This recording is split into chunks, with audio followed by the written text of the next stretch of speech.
Hello, my name is Justin McClure, and I'm here today with Will Sloan. And you're listening to a special episode of the Important Cinema Club. A few weeks ago, we talked about the filmmaker Lizzie Borden, director of Born in Flames and Working Girls. And on that episode, we talked about a film that she's credited with directing in 1992 called Love Crimes, starring Sean Young. And after the episode was released, Lizzie Borden actually reached out to us through email and offered to set the record straight of what actually happened around the making of Love Crimes. It's a difficult subject for her, and it's a big honor that she chose Justin and myself to talk about it with. If we could just start right from the beginning and ask you, how did Love Crimes come about? How did you get to that project? Well, there was a script by Alan Moyle that I really liked a lot, and it didn't go to Miramax right away. There was a company called Sovereign, and I think for a while Dino De Laurentiis had it. But then Harvey Weinstein, Miramax, got involved. And they got involved because they wanted to do a film with Sean Young, period. So Sean was not my choice, actually. Harvey had met her apparently in some meeting, just a general meeting, and he decided he wanted to make a film with her. So when he got this script, he decided that this was the project. I don't think she read it. And I don't think she read it until we started shooting. But what actually happened with the script was that by the time we were ready to shoot, Harvey decided he wanted a completely different script. He wanted some kind of revenge thriller instead of what we were intending to do with the script. What happened was that there had been a rewrite, but then Harvey completely changed his mind about what we wanted, so we ended up starting the film with no script. He completely changed his mind on what he wanted. And it was in Atlanta before the first day of production that Sean Young finally read the script and decided she really didn't like it at all. So we were kind of really in a mess because we had no script and an actor who really didn't like what she read. I realize, now at this point, I should have walked away. I should have, if I could have, just said, this is a nightmare, this cannot happen. But I came from independent film where I used to edit until something was okay. With Born in Flames, I basically edited for 5 years. And it actually was a really short period of time between Born in Flames and Working Girls because I was editing for a really long time. I was editing until the very end of Born in Flames. Actually until Ulrich Gregor saw it and said, well, if you finish by February, it's in the Berlin Film Festival. So like a year later or so that I did Working Girls. So I had this kind of naive notion that it could all work out in the end without thinking that there were these two companies, Sovereign and Miramax, who essentially wanted different films. So there I was getting notes from two companies. Then Alan Moyle did a very perverse thing, which is very Alan. He then started working for Miramax to basically rewrite the script the other way. He decided, okay, well, I'll write against his own script. So every day I would get these pages kind of slipped under the door of the trailer, and I just was paralyzed because I didn't know what to do. It was just really confusing to me, and when you're that confused, you don't even know where the camera should go. It's like, okay, what does this even mean? I really didn't know I had the power to walk away because it was the kind of situation where I came from two films where I had absolute control to a film where I had really no control. That's kind of how it happened. Now, a lot of stuff happened in between. What did your original conception of the film look like compared to the completed film? The completed film, and this is like to jump at the end, and I think this is why I contacted you. Because there was never any director's cut. What you see in the completed film was something that was so taken away from me. Like, for example, the flashbacks. I didn't shoot the flashbacks. Kit Carson shot the flashbacks. I think Sovereign brought him in because they were really friendly with him because of Bottle Rocket. So they brought him in, and I was totally opposed to them because I just hate that concept of cause and effect, the idea that somebody is a certain way because of things that happened in the past, of psychologistics kind of structuring. By that time, Kit was the one in the editing room, not me. it was Kit. And so they brought him in. And then at the very end, Harvey was the one who told me that he would destroy my career if I took my name off the film. And even the so-called director's cut, which was basically just 8 minutes of R-rated stuff, that was just a ploy by, Harvey kind of sitting on me and basically saying, well, say it's the director's cut, we'll make it the unrated version just to make up for all the money you lost with your movie. All of that is a myth. And so I think, when you were talking about that, it was, okay, well, there was never really any director's cut. There was never really any ending, because the whole concept of this sort of Alan Moyle's original script, which was really so much about the issues of consent, that gray area between, a woman doing something because she chose to, the idea of consent, whether or not it could be prosecuted, the big holes in the script in the actual finished film between the DA, Sean Young character, Dana, doing something and then jumping to something else, the areas where she seems really stupid. In the original script, there weren't those holes. It's just that what happened as the script got more and more chopped up and diluted and no ending ended up being shot, because Harvey wanted I think he wanted there to be a kind of a revenge thriller ending with the Patrick Bergen character being shot, some kind of action thriller thing. And Sovereign didn't want that. They wanted more of a European psychological film. So there was this kind of standoff. I didn't have the experience to know what to do. And so I made a lot of mistakes of my own. Obviously, I did not know how to deal with Sean. I don't know that she has worked with a lot of women directors, and I think she would prefer a much more, daddy style of directing.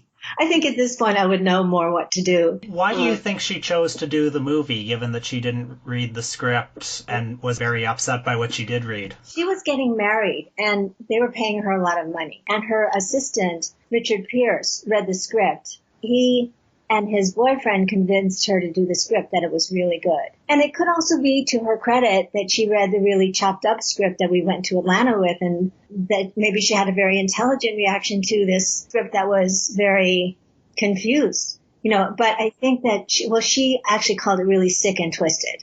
So it makes me think that she didn't really read it from the beginning, and she really didn't know what she was putting herself into. So it was resistance all the way. And I had never actually worked with anyone who I hadn't chosen to work with. Look, you can say anything you want to about, the quality of acting in working girls, because, there's some theater actresses and there are some women who were actually, real working girls, and there was a mix of them. And Born in Flames, that was a mix of, a couple of real actors and mostly non-actors. But everyone who was in those two movies wanted to be there. It was a totally different situation here. But ultimately, it's just, I kind of see it as a cautionary story for going into shooting something without a script that is set, that's set, that where you do a storyboard, where you know what everything means. But I think with Sean, she was making a good deal of money. She was about to get married. And she trusted her assistants, to choose for her. She and Patrick never really had any chemistry, but I think mostly that she chose, well, it was my fault too. I think, look, if you look at An Officer and a Gentleman, you heard that Deborah Winger ate garlic, but with this, there wasn't a strong script to hang choices on. How did you find the experience on set? Because you mentioned it was very difficult. Was there any bright spots? Were you able to cast anybody or work with any crew? What was interesting was, when I think back on it, the one big battle, and this is something I would have to say to any filmmakers sort of coming out, is you have to choose your battles correctly or rightly. And I don't know if I chose my battle right or wrong, but I went up against Harvey one time and won, but it was, who knows whether it was the right battle or not, because at that point, I don't know whether I should have been walking away. The person he wanted in the role, that Arnisha Walker, the black cop, he wanted Robin Givens. And I just thought, oh my God, she's coming off all this crazy stuff. And I just thought that was stunt casting. And it would have made Sean Young probably be very competitive. And I just said, no, I really want Arnisha Walker. I think she's a better actress, in that moment. And maybe it's better to let Sean be the, shine. He just wanted Robin Givens so badly. And I think I won that, but I lost the war, whatever war it was. But yes, Arnisha was great. I got along with everyone else. But, every day, I think I had post-traumatic stress disorder even during the time of shooting it, because it didn't mean anything. I remember sitting there thinking, this doesn't mean anything. I would have pages, but unless you know where the pages of the puzzle go when you're shooting something, you don't know what it's all going to mean. I mean, it was different with Born in Flames, where I was finding what it meant, but I had like strong passions and ideas that were leading me, and I was finding it on the editing table. And with Working Girls, it was, it seems like you've done tons of research on like what I've said in my interviews. I always talk about inductive and deductive processes. But with this, I knew I had to please two different companies who wanted two different things. So I didn't know who to please. I didn't know where to go. So no, every day was kind of a nightmare. And I think there are 2 points of where I could have walked. If the script wasn't settled, I don't know what contractually I could have done, but I hear about directors walking off movies all the time. I suppose they just give their salary back or whatever. And then I should have fought Harvey to take my name off the film, even though he really threatened me. And it was only after Sean came out as Me Too number 40. And I also heard about him branding women as difficult, that I realized that he really did mean it with me, because one of the next things I did, which was a really bad experience with, it was on this film called Erotic. I was branded as difficult and I was locked in a lot of ways. And it was with a man who recut everything and sort of made it his own film. And I don't know where my reputation as difficult came from. And I realized that it had to have come from there. It all hit me after Sean came out. And I thought, okay, I suppose Harvey came through with her by giving her this movie, because other women wanted to do it. I mean, I had a meeting with Natasha Richardson, for example, who took me to high tea. She really wanted to do this film, but that was made impossible. Just, you can't go back. You just have to think, wow, let's say Alan Moyle's script had been followed. Laurie Frank did a rewrite, but even so, it didn't change Alan Moyle's original concept. If you can imagine Alan Moyle, very twisty and very dark, but very consistent, because all his films have a consistency. But when he, started in on it, it just was everyone in on it. So yeah, no, there was nothing good about the experience at all. And it's just taken me many years to get out of it. And I think the Me Too movement, I've always thought that, what happened to me was minor, because, look, Harvey never exposed himself to me. When I made Working Girls, all I knew about was that he threw chairs at people, and I knew about his temper. During the time of Love Crimes, he was mostly in New York, and I would run into him and he'd be in the deli and he'd say, oh, don't tell Eve, he was buying a pastrami sandwich. That was about it. I didn't hear about anything sexual at all, and I mean, he never, in terms of what I've heard, he never bothered anyone like me, or anyone, I was too old, like I said, and I wrote a piece, about it, but I was like not in his age range, not in that kind of level of looks range, not, thank God, but it was still that idea of power where he could call someone difficult and people would ask him how people were. And the fact that Sean was that, he stayed in New York, but his influence was completely over the film because he was the American distributor and he's the one who made it happen. So it was just, I think the reason I wrote to you was that I think mostly because I no longer want to be held responsible for those awful flashbacks. Well, if I could just ask about the flashbacks a little bit. The flashbacks sort of depict Sean Young's character as a child witnessing the abuse of her mother at her father's hands. And the finished film tries to show how this influences her sexuality later. Was anything in the flashbacks, any of her, Sean Young's childhood, part of the original concept of the film? No, not at all. I think that what happened was that I think they needed, at a certain point in post-production, they felt they needed to explain her in some way. That was at a point where it was Kit Carson, and I forgot his wife's name, always in a cloud of cigarette smoke coming in, and they basically took over the editing. It was not really me anymore. They decided that they needed an explanation for, well, why would she do this? Why would she go after this kind of character? So the script changed in post-production as well. Because I'm somebody who really believes that you write on the editing machine, as in Born in Flames. And so that whole backstory idea was sort of invented after the film was shot. And I think part of it was because they didn't have an ending. And because they didn't have an ending, it had to kind of delve, I think this was their rationale, into what made her do what she did. I think it was a kind of joke for Kit Carson because I think he made the woman look a lot like his ex-wife, Karen Black. Drama going on between Kit and Karen at that time, about their son.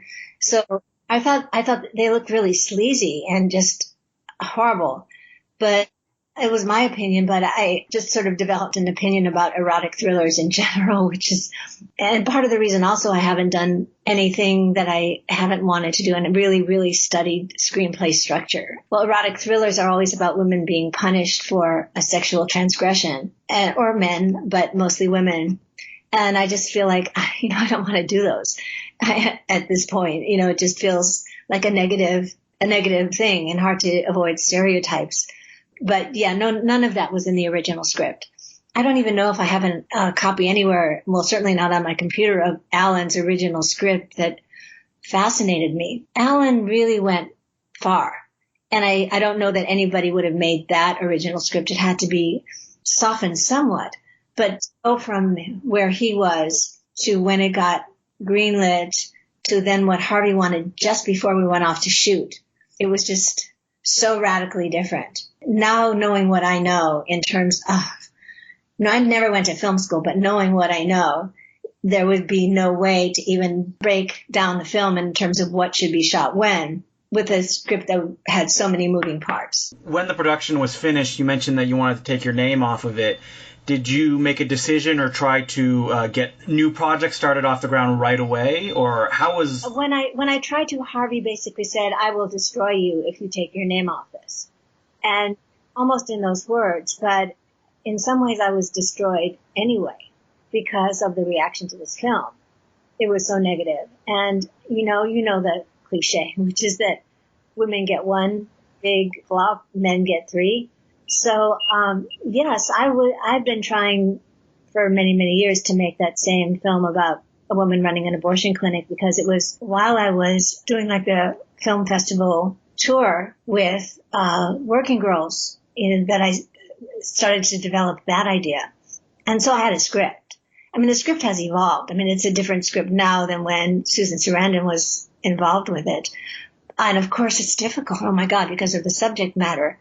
And yes, I was given some chances to make other erotic thrillers, but that would have just been, that would have been a cliche for me to do. And as I said, I don't like the genre. It just would have been making a film to make a film. And, I don't know if that was the right decision or not. I decided that what I had to learn, so this never happened again, was I had to master the screenplay structure so that if this ever happened to me again, I would know that if anything had to be changed in the script, I would know how to solve the problem.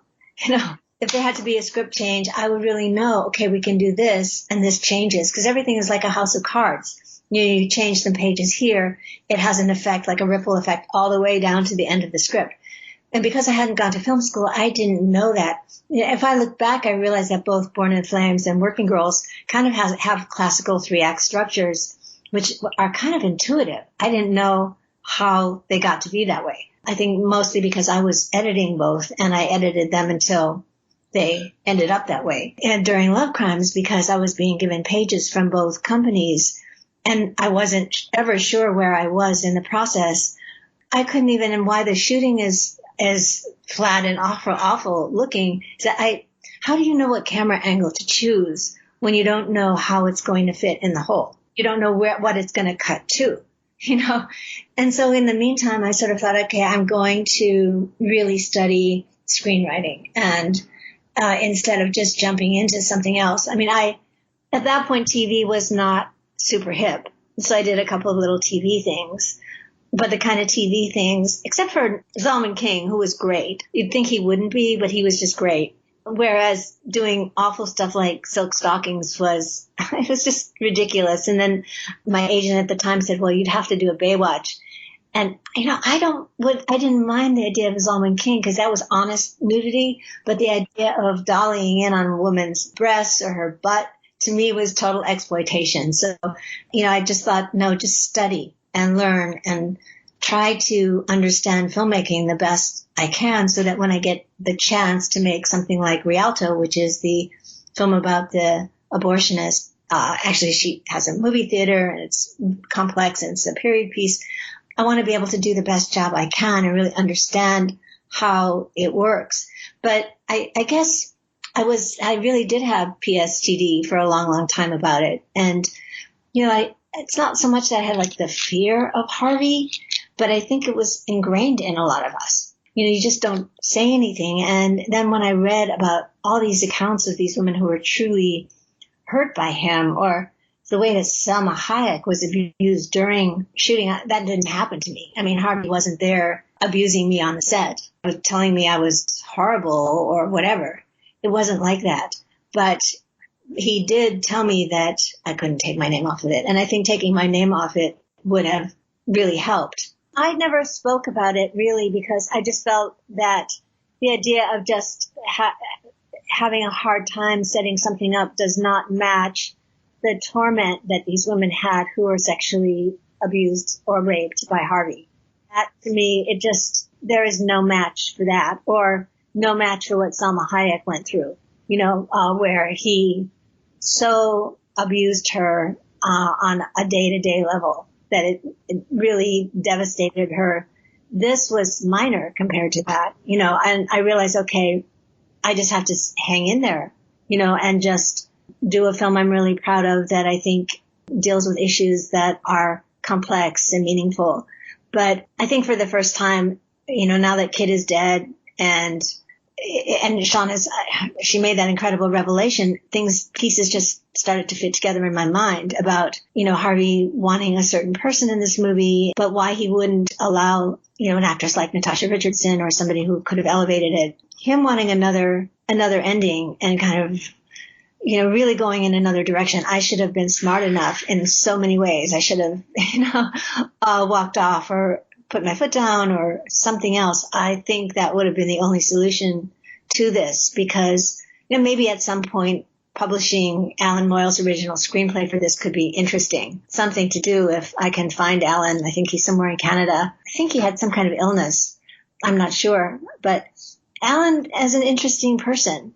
You know, and I think he would just laugh gleefully at this account of him. Well, you know, the aspect of love crimes that I think is the most interesting is that gray area stuff. And oddly enough, Justin and I read a number of the reviews at the time the movie came out, and rather consistently they attack the movie on that. Many of them talk about, oh, it's as if the movie is saying that all sex is dirty or something like that. But that's the part of the movie that now strikes me as the most resonant and contemporary part of it. You know, that is interesting because I was trying to go to that point of why not go after men who destroy women even if it's not actually considered a crime. That to me was always interesting, which is still to me very much a question.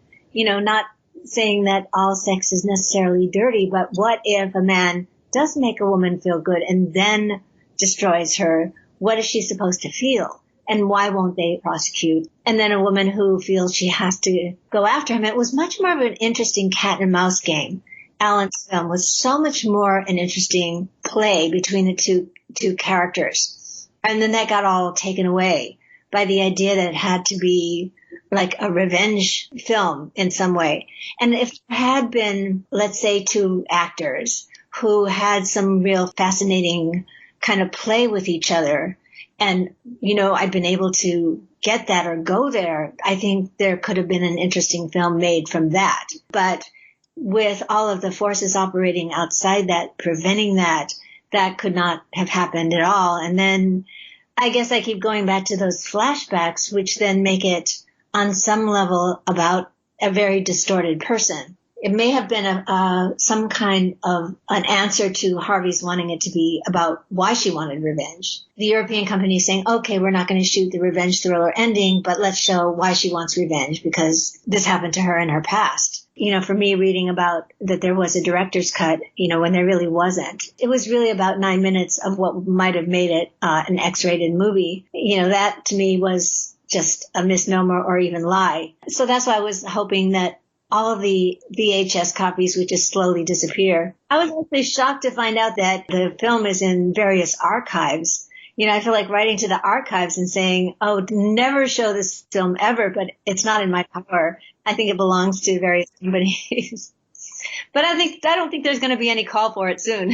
You're someone who, Born in Flames has recently been restored. I think there's been a lot of interest in your work lately. Mm-hmm. And I think people who seek out love crimes are going to give it the benefit of the doubt. It would be great if they knew that it isn't really mine in so many ways, that it was so tampered with. And it actually, the other thing too, was that, it was Alan's script originally. It wasn't written by me. And that I think has become something of importance to me, that it's important for me to write something. It's important for me to at least co-write something or work with a writer, more closely, because when something is taken out of your hands that way by so many different people, by executives from a company who are writing. I mean, I can't tell you how many sheets of paper got put under my door, and I'm comparing them like, oh, do I shoot this company's notes or do I shoot that company's notes? Like, what gets shot? I mean, it's just at a certain point,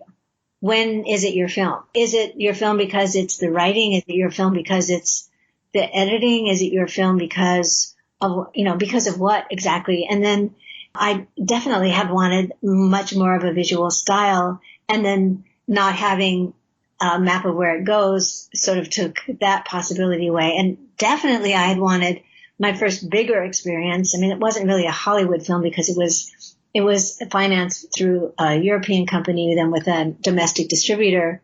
I had definitely wanted to work with actors, at least who I could collaborate with, because my style is more collaborative. It's not tough ass, and that didn't happen, although I did, get along with the other actors. But if you don't get along with everyone and create an atmosphere of collaboration generally, it becomes really difficult. And I couldn't have a female director of photography. That was off the table. So many things were off the table in terms of what I could choose. So you realize what's important to you and the things that going forward you want to fight for, instead of sort of spending your energy fighting for the things that are not the things you should be fighting for. So I see younger women out there making their independent films, and that's great because I think some of the, best films are independent films coming forward, and then I see these incredible women who are able to make big films. Catherine Bigelow, for example, she is really strong. She is somebody who approaches each film like it's going to war. She has every element in control. She fights like hell for everything. And it's a different kind of personality than ever I would have in a million years. So I think, and it's still difficult for her to make films at the rate that I think she could be making films at if she were a man, although it is hard to make films now, as you know. I think, with Harvey Weinstein, it was a confluence of things. The fact that the bottom dropped out of that market, became diffuse, sort of started putting his energy into theater and fashion instead of just what he was doing. But I don't, that range of filmmaking, 8 to 20 or 25, just disappeared. I know he had his hand in some television, but he didn't have a lot of power there yet. but it's shocking to me. I mean, it's still shocking to me that he did what he did to even women who had ties in the industry, Gwyneth Paltrow, women like that. It's unbelievable. What have you been doing as far as like cinema work since I believe your last credit on IMDb is Silk Stockings? Oh God, Silk Stockings. Yeah, I haven't really been able to do anything. Well, I did this awful thing, Erotic, which, as I said, the man who made it self-financed it, but said I was difficult. So he went in and recut everything, put his own music on. It was just one of these awful things where there were 3 directors, Monique Wittig and a Chinese director. Monique Wittig and I called her and said, please don't send your material to him because he will just chop it up. So mostly I've been writing a lot of things and they go into the closet. I've been writing pilots that don't get made and a lot of blinking green lights, but I just have been trying so hard, but, I really think that, it really matters what gets made and not the quantity. If I get to make Rialto, which is this film that almost happened with Susan Sarandon, and now hopefully we're going to go out to another actor soon. If that happens, then I'll feel fine, because I still believe in the issues it's about. Unlike I think a lot of directors, not a lot, but some directors I know really feel like they have to be making films all the time. And I feel like for me, it's really what they have to say. So I've been practicing, it's what Malcolm Gladwell in the 10,000 hours, I think I've got my 10,000 hours in writing. So yeah, I work as a script consultant because I really I think I do understand structure right now. And I'm, trying to set things up in terms of series. I've been working with a stripper named Antonia Crane on a stripper series that's kind of like a modern feminist Western set outside of Palm Springs.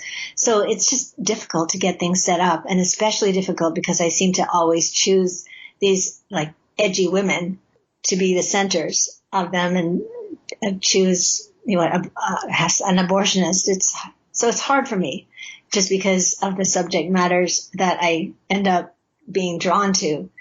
And so I'm always working. It's just that for now, it really hasn't come to fruition necessarily because for some reason I seem to have a battle with just straight line narrative. It has to have more density, or there has to be some issue. There has to be some other quality in it. So I guess I have to just shop my closet. Oh, I was just going to say, to your point of what matters is the quality of what you make. I mean, the fact that Born in Flames has had this extraordinary resurgence lately and that it means so much to so many people, I think really speaks to that. It's been really amazing and it's kind of stunning to me, since the anthology did the restoration. And I've been traveling for a couple of years with it, and it's extraordinary to talk to like millennials and Generation Z or whatever the really young kids are called now in different countries, South Korea. And so I guess for me, like both Born in Flames and Working Girls end with question marks, like, well, what happens after? With Born in Flames, it was really a kind of like a pull from the Battle of Algiers, although not as good, of course, but what happens like after the last shot is, well, all the women get rounded up and arrested, but hopefully there will be more women who are continuing with the revolution. And with Working Girls, the question at the end is, well, what is she going to do for money? Is she going to get a regular job? Is she going to take up Elliot on his offer? What is she going to do? Is she going to end up going back? Because it's really about money. The best compliment I ever got was a guy coming to me and saying, I had a boss just like that. It's about labor. I really love the idea of film as questions. So Born in Flames asking those questions and me being able to listen to all of these people, well, young and old, sort of talking about the politics in their country and it happening just as Trump was elected, and hearing all of this, it was my activism, because I'm really quite shy. So that was amazing. The film I did before that, which was this little film that I don't really talk about much, Regrouping, is being restored by the anthology. And I'm talking to a couple of places about the restoration of Working Girls because it's Actually, Miramax lost like 14 prints of it. I don't know how they did that, but they're gone. And so it's really not available to be seen. So, I'm really trying to figure out what to do with that, because it really does need some way for people to see it other than pirated. And because always the sync is off so badly. Not that I mind pirated stuff sometimes. I've sort of let Born in Flames be pirated once in a while, just because I really haven't felt that it's gotten to the audience it was intended for way back when. Yeah, it's been kind of amazing. And I always feel this kind of notion that a film has to deal with issues without, fist in the air kind of notion about it. Otherwise, I would make documentaries. And I feel like I don't want to be necessarily focused in that way to make documentaries that you have to follow the subject exactly. I sort of take a subject and then go in my way, using sometimes documentary techniques. But with Rialto, which is, set in the 50s about a woman running a movie theater, she gets in trouble with the Catholic Church because she's attacked by the Legion of Decency because of the movies she shows, which actually happened in the 50s. But in the basement, she is doing abortions. And so it's more complicated than that. But unfortunately, it's a period piece, which means I can't do it for $100,000. It's my lack of imagination that I haven't written something I can do for $100,000, which I think I could do tomorrow. So if you guys have written something for $100,000, I think Justin has. Yeah, I have, definitely. Well, thank you very much for answering all our questions. That was very informative. And thanks for reaching out. We really appreciate it. It's frankly a great honor that you chose us as a venue to talk about this, and we're great admirers of your work. Thank you so much. I really, the only reason I reached out was that you were the things you said about Born in Flames and Working Girls, and the way that you actually tried so hard to find a way to like love crimes really touched me. And so I just felt like I wanted to say these things to you, and only, I just thought like you would listen really openly. And so I really appreciate it. And thank you. Oh, no problem. Thanks so much. It's a great honor.